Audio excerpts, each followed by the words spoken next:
Have you ever seen a poster or visited a website and thought, what is this style? It's not the usual stuff, it's something different, something bold, and you try to Google it or use Pinterest but nothing came up. Well, you are in the right place. Today we are diving into 10 design styles you might not know by name, but trust me, once you do, you're gonna see them everywhere. So grab your coffee and let's explore. Don't let the name fool you. Grotesk Design is not actually a grotesque, unless you are allergic to sans serif fonts and perfect spacing. It's referred mainly to a typographic style and aesthetic that use early sans serif typefaces, often paired with minimal, strict layouts and functional design. It's simple, bold, and often quite cold, but in a good way. This is the foundation of a lot of modernist design. So their distinguished features are like the sans serif fonts with geometric of rigid feel, Helvetica, Universe, Alexane Grotesque, flat and neutral colors, gridded layouts with a strong alignment, feels mechanical, efficient, or even clinical. It's mostly used in the editorial layouts, B-house and Swiss design routes, fashion lookbooks, tech ads, and experimental posters. Grotesque typefaces go all the way back to the 19th century and were the first sans serif typefaces. The term grotesque was used because at the time it was a radical departure from the traditional serif fonts.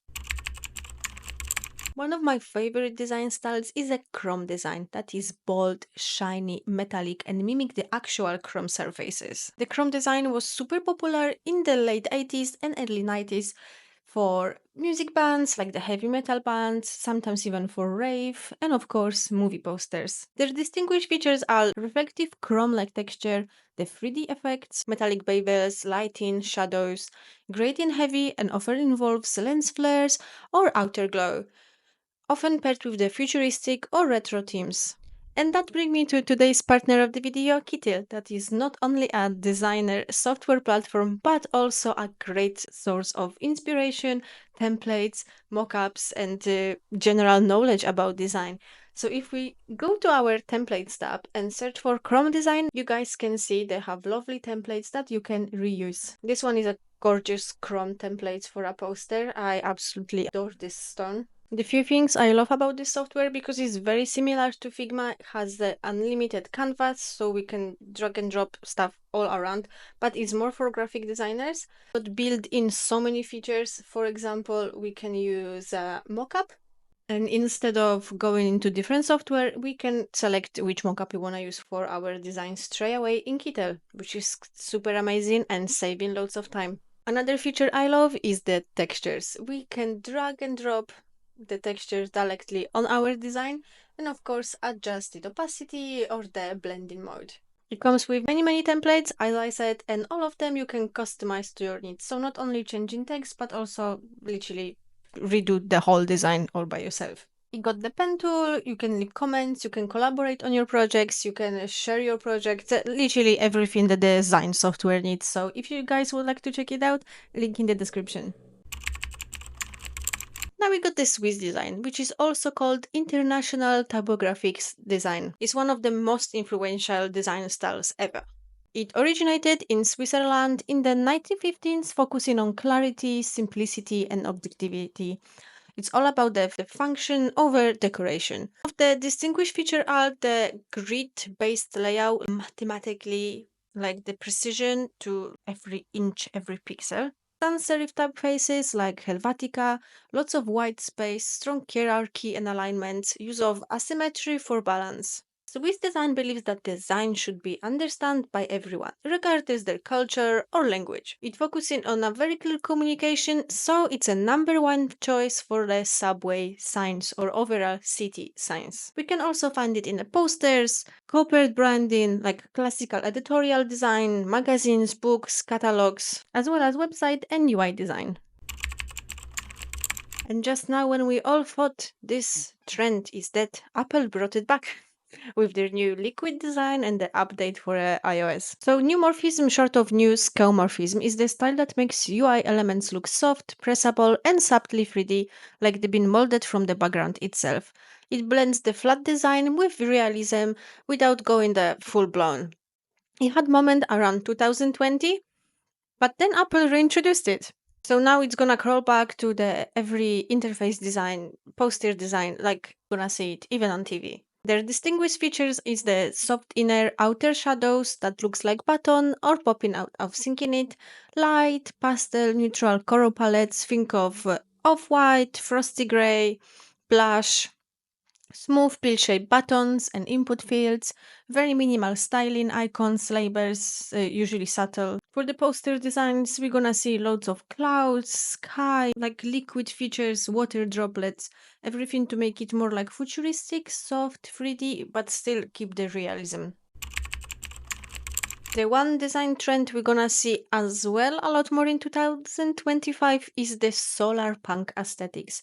It's like eco-friendly Pinterest board with the solar panels and greenery. The name comes with the culture of aesthetics for sustainability, nature, and optimistic future, which is opposite of the cyberpunk. So their distinguished features is the lush greenery integrated with a clean tech like solar panels, turbines, heat pumps, bright natural light, yellows, greens, teals, and warm golds, organic shapes with futuristic layouts, hand-drawn textures mixed with sci-fi motifs, often seen in editorial illustrations, zines, and speculative arts.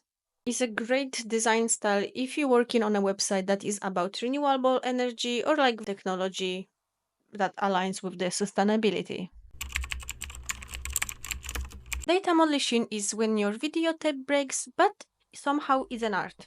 It originated from the video experimenting, but it made all the way into the digital art and album covers.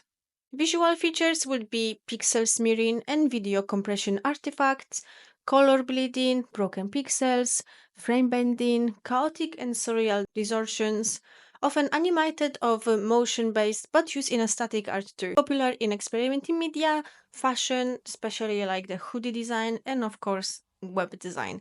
Flashy text effects, pixelated backgrounds, we all love it, and we're gonna see more of that in 2025. Now going back into the cozy grandma aesthetics, we have a cottage design with soft color, warm vibes, wild elderflowers that makes you wanna live in the forest. Cottagecore is romanticized, nostalgic aesthetic that celebrates rural life, nature, and handcrafted beauty in graphic design.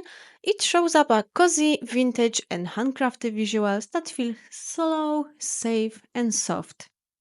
Their visual features is earthy and pastel color palettes like cream, rose, sage, dusty blue, vintage serif fonts, or hand lettering. Paper textures, florals, botanical drawing, handmade or scrapbook inspired layouts, often used in a packaging, branding, for natural product, slow fashion, or journals.